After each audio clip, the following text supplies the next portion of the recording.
All right, halftime of some of these noon games. I'm watching.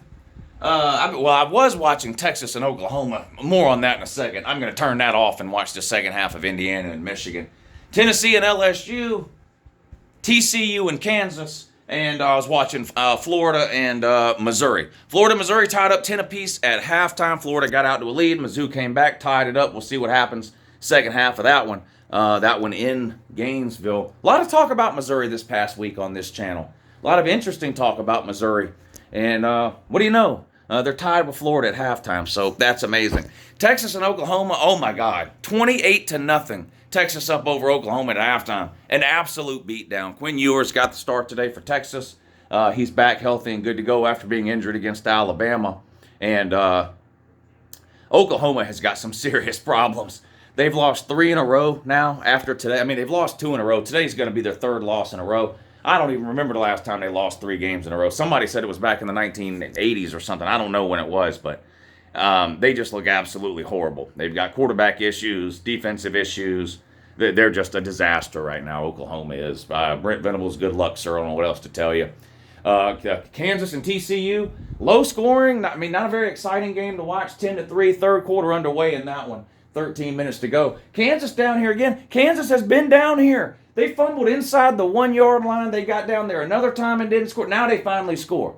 So it's going to be tied up now, early third quarter, TCU and Kansas. But that fumble Kansas had inside the 1-yard line, you can't do that in these types of games. We'll see if Kansas can hang on or come back and win this one. But it's about to be tied now, assuming they can make this extra point. And then Tennessee and LSU, a strange game. And let me tell you sort of my thoughts on this here. Tennessee basically gave Tennessee 10 points at the start of this game if you're not watching it. Opening kickoff of the game, Tennessee kicks off to LSU. LSU guy fumbles the kickoff. Tennessee jumps on it. They score a touchdown 3 plays later. They kick off again to LSU after the touchdown. LSU goes 3 and out. They punt to Tennessee. Tennessee gets a 60-yard punt return down to like the 15 or 20-yard line.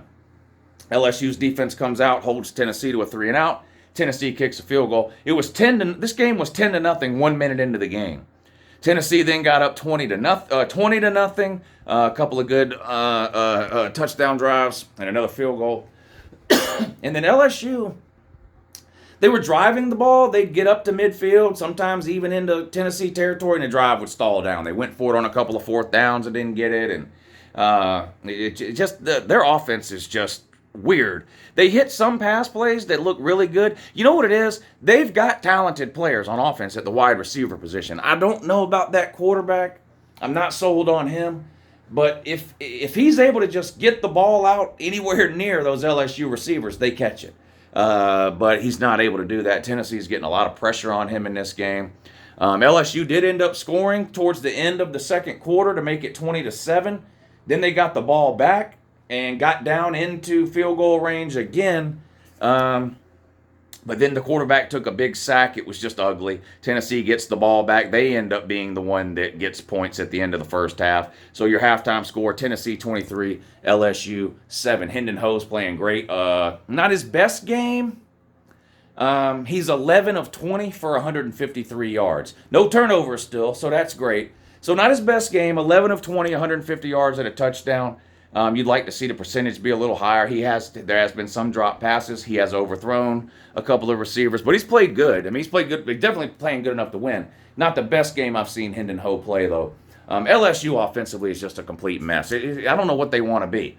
The 3rd and 1, that critical 3rd and 1 in the second quarter down in Tennessee territory, they throw it. They line up in a bunch formation like they're going to run it up the middle. They decide to throw it. The quarterback's under all kinds of pressure. He's running for his life. He ends up having to throw it out of bounds on 3rd and 1. So LSU lines up in the same formation again on 4th and 1, and everyone knows this time they're going to run it up the middle. And what do? They run it up the middle. They lose a yard. They turn the ball over on downs. I don't know.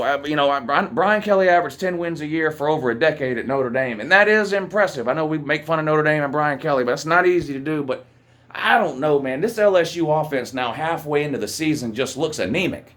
I mean, they had 80 yards passing last week against Auburn. They come out today. They can only get 3 points in the first half against Tennessee. And I know Tennessee's a top 10 team, but they're not great defensively. They're 128th in the country against the pass. They're 90th in total defense. In this LSU offense, it just looks like everything is hard for them. Like there's nothing that the LSU offense is great at, right? They're not great at running up the middle. They're not great at running on the edge. They're not great at the deep ball. They're not great at the short ball. The quarterback's not great at running the ball. He's okay, but they're okay in a lot of areas.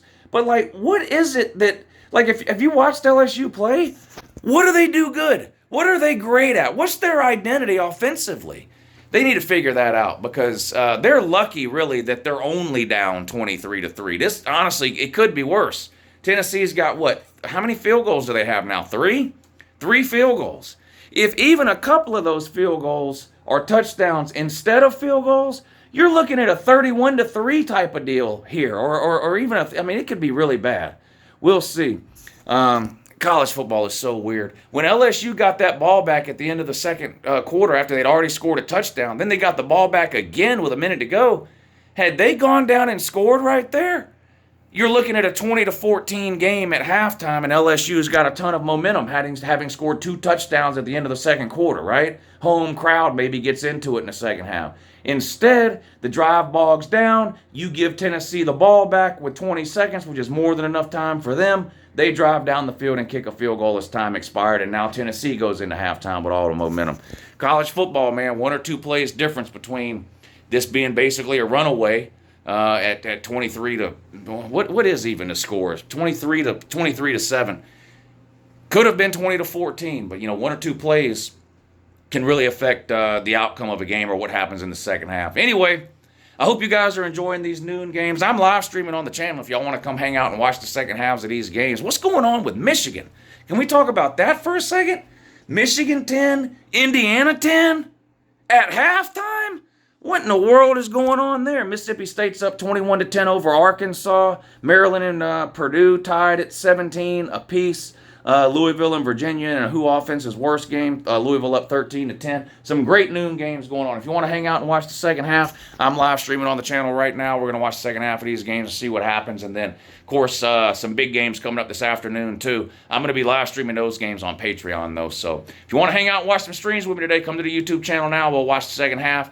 For everybody over on Patreon, you know the deal. I'll post a link on Patreon around between 3:15 and 3:30. Just go to the Patreon page, click the link. It'll take you to the stream. If you want to join the Patreon page and you're not already, well, what's wrong with you?